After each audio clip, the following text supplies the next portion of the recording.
Paper leak हुआ तो किसको गया और वो पेपर लीक्ड पेपर का प्रमाण कहाँ है, ये अभी तक मुख्य सचिव के संज्ञान में भी नहीं लाई गई। मतलब अभी तक की स्थिति यही है कि पेपर लीक नहीं हुआ है, जो कमीशन कहते रही है, और लीक हुआ इसका कोई प्रमाण नहीं है। हमारी सरकार, नीतीश कुमार जी के नेतृत्व वाली सरकार, पूर्ण रूप से छात्रों के हितों का पक्षधर है। अब ये तो आप लोग अगर कहते हैं कि सरकार की तरफ से कोई क्लैरिटी नहीं है, इससे ज्यादा और सरकार की तरफ से क्या क्लैरिटी हो सकती है? तो मुख्य सचिव, उससे बड़ा कोई अधिकारी होता है सरकार में? तो वो बार बार कह रहे हैं कि किन्हीं को अगर पेपर लीक के बारे में या एग्जामिनेशन के लिए जो इंतजामात किए गए थे उसमें कोई शिकायत है, कोई प्रमाण है, तो आप आके दीजिए, हम निश्चित उस पर का संज्ञान लेंगे और उस परिप्रेक्ष्य में जो भी उचित कार्रवाई होगी करेंगे। और जब उन्होंने, मुख्य सचिव ने स्वयं आगे बढ़कर सरकार की तरफ से सारे हमारे छात्रों से या अभ्यर्थियों से खुला न्योता दे के रखा है, जो आपको क्या परेशानी हुई है जो सरकारी इंतजामात के कारण हुआ, वो बताइए, उसका हम निराकरण करेंगे, चाहे जिस रूप में जो भी करना पड़ेगा सरकार करेगी। हम लोग छात्रों के हित की बात सोचते हैं और छात्र की जो भी वाजिब बातें होंगी वो सुनी जाएंगी। और छात्रों के प्रतिनिधि मंडल, कल उनसे दो प्रतिनिधि मंडल मुख्य सचिव से मिले हैं, उन्होंने सारी बातें कही हैं, लेकिन हमको जो जानकारी है कि उसमें कहाँ पेपर लीक हुआ तो किसको गया और वो पेपर लीक्ड पेपर का प्रमाण कहाँ है, ये अभी तक मुख्य सचिव के संज्ञान में भी नहीं लाई गई। अब आप सोचिए कि पेपर लीक हुआ नहीं और पेपर लीक हुआ, इस बात का हंगामा करके परीक्षा में बाधा डाली गई, एक सेंटर पर बवाल हुआ। ये किसकी साजिश हो सकती है?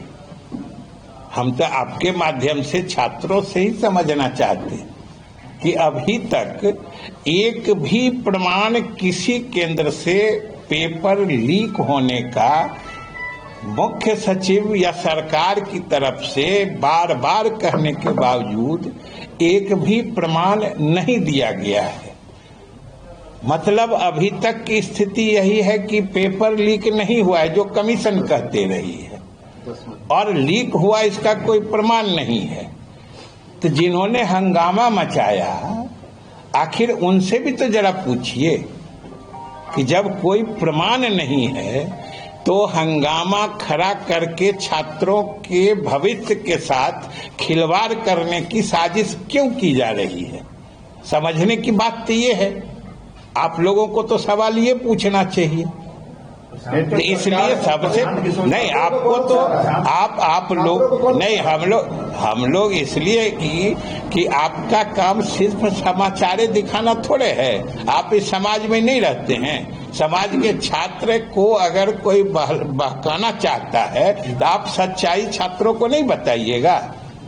आपके भी जिम्मेदार पत्रकारिता की यह भी जिम्मेदारी होती है कि आप सही चीजों से, जिनको अगर शिकायत है, जिनको ये लग रहा है कि हमारे साथ कोई नाइंसाफी हुई है और सही माने में हकीकत कुछ और है जो आप जानते हैं, तो आप बोलिए। समाज के हित में आपका नहीं दायित्व है जो सही चीजों से हम सारे लोगों को अवगत कराएं? हम यही आपसे हाथ जोड़ से प्रार्थना करते हैं कि छात्र हमारे भविष्य हैं। हमारी सरकार, नीतीश कुमार जी के नेतृत्व वाली सरकार, पूर्ण रूप से छात्रों के हितों का पक्षधर है। हम लोग किसी हाल में छात्रों के साथ नाइंसाफी नहीं होने देना चाहते, लेकिन ये लोग, कुछ जो निहित स्वार्थी लोग हैं, जो पेपर लीक का हवा खड़ा करके छात्रों के भविष्य के साथ खिलवाड़ करते हैं, ऐसे लोगों को भी हम आपसे भी निवेदन करते हैं कि बेनकाब करके समाज के सामने लाइए, जिससे भविष्य में हमारे छात्र उनसे भी सतर्क रहें। कल जो डेलीगेशन दे रहे हैं, सरकार को अल्टीमेटम दे रहे हैं प्रशांत किशोर, 1 जनवरी प्रशांत किशोर 1 जनवरी तक का अल्टीमेटम। हम लोग सरकार किसी के अल्टीमेटम का कोई मतलब नहीं समझती है। सरकार अपना दायित्व समझती है, सरकार छात्रों के हित को समझती है, सरकार छात्रों का भला समझती है। छात्रों के हित और भलाई के लिए काम करने में किसी के अल्टीमेटम की न जरूरत है न अहमियत।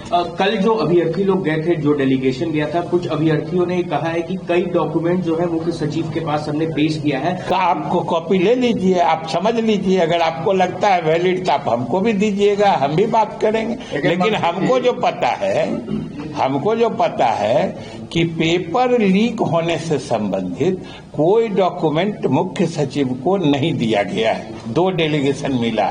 मंत्री जी, सवाल ये है कि छात्र सड़क पर हैं, आज सरकार भी समझ रही है, लोग भी देख रहे हैं, आखिर उन छात्रों से सरकार की तरफ से पहल क्यों नहीं हो रही है कि उनको कन्विंस करके उस अनशन को, धरना को खत्म कराया जाए और उनको पढ़ने के लिए कहा जाए।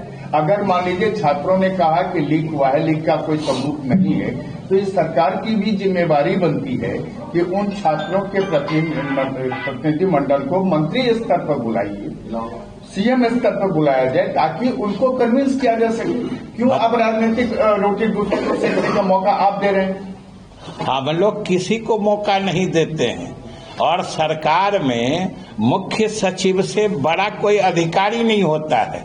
और आपको क्या लगता है कि मुख्य सचिव के स्तर पर बात होना खुले तौर पर, जिनको जो कुछ कहना है आइए, ये सरकार का पारदर्शी तरीका नहीं है तो और क्या है?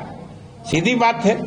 और अगर हम तो आपको भी निमंत्रण देते हैं, आप भी अपनी जिम्मेदारी समझिए, आप कन्विंस होइए कि पेपर लीक हुआ है। आपको अगर कोई छात्र उपलब्ध करा देते हैं, कोई नेता उपलब्ध करा देते हैं, तो आप लेके आइएगा, हम लोग उसका न सिर्फ स्वागत करेंगे बल्कि उसके आधार पर आगे की कार्रवाई करेंगे। सर, आप भी बोल रहे हैं कि मुख्य सचिव लेवल का बातचीत चल रही है, लेकिन भारत चल रही है, हमने कहा, ये आप जोड़ दिए, हमने कहा बात हुई है, चल कहाँ रही है? ये कोई अनवरत चलने वाली प्रक्रिया नहीं है। सर, ये 12 दिन बाद क्यों? क्या 13 दिन बाद ये बातचीत नहीं? मुख्य सचिव का खुला निमंत्रण है। 13 दिन क्या, 30 दिन तक भी किन्हीं को कोई मिलेगा तो दे सकते हैं। आप क्यों हड़बड़ा रहे हैं? सर, 600 अभ्यर्थियों पर जो एफआईआर हुआ है, 600 अभ्यर्थियों पर एफआईआर। अब एफआईआर वाला बात कानूनी पक्ष तो पुलिस और अधिकारी देख रहे हैं, उसको देखेंगे, और हमेशा छात्रों के हित में जो भी उदारता पूर्वक उस पर विचार हो सकता है वो किया जाएगा। पर जो एग्जाम होगा एक सेंटर पे वही रहेगा सर। हाँ? 4 जनवरी को जो री एग्जाम होने वाला एक सेंटर पे बापू परीक्षा केंद्र पर उस पर रहेगा। नहीं, वो तो आपको कमीशन बताएंगे ना। हम लोग कमीशन स्वतंत्र है, कमीशन को सिर्फ वैकेंसी सरकार देती है, बाकी एग्जाम लेना देना ये निर्णय वो करते हैं। ये तो चूंकि छात्र हमारे भविष्य हैं, हमारे समाज के सबसे संवेदनशील वर्ग हैं, इसलिए उनके तरफ से सरकार सोचती है, वरना कमीशन तो स्वतंत्रता से काम करता है। 24 की बात हो गई, लेकिन 25 में आप लोग का भी एग्जाम है। क्या आप कह रहे हैं कि 25 में आप लोग का एग्जाम है? 24 में तो हम लोग का एग्जाम हो गया, 25 में आप लोग का।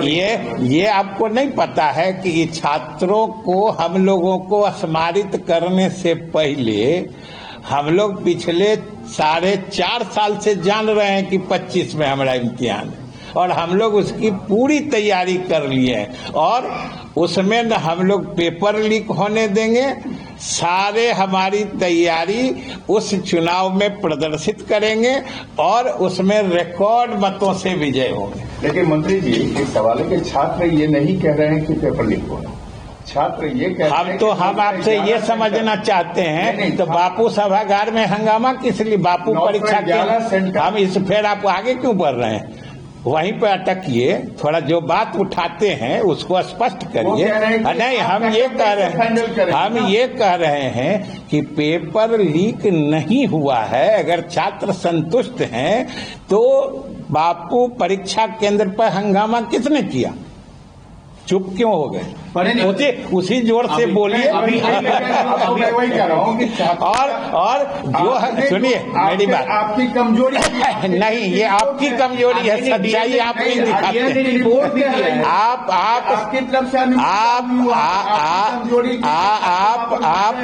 आप सच्चाई कहने बोलने की हिम्मत नहीं जुटा पाते हैं, ये आपकी कमजोरी है। आप बोलते हैं कि लीक नहीं हुआ, लेकिन ये नहीं बोल पाते हैं कि हंगामा करने वालों की साजिश थी जिसने इतना बड़ा बवेला करा। आप नहीं बोल पाते हैं। चलिए, प्रदर्शन कर रहे हैं हजारों, ये आप नहीं समझते हैं, ये हमसे क्यों पूछ रहे हैं?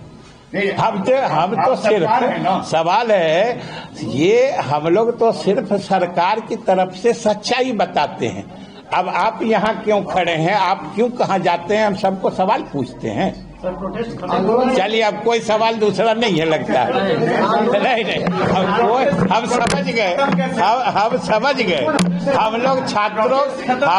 हम लोग हमेशा छात्रों के हित में सोचते रहे हैं, सोच रहे हैं, सोचते रहेंगे।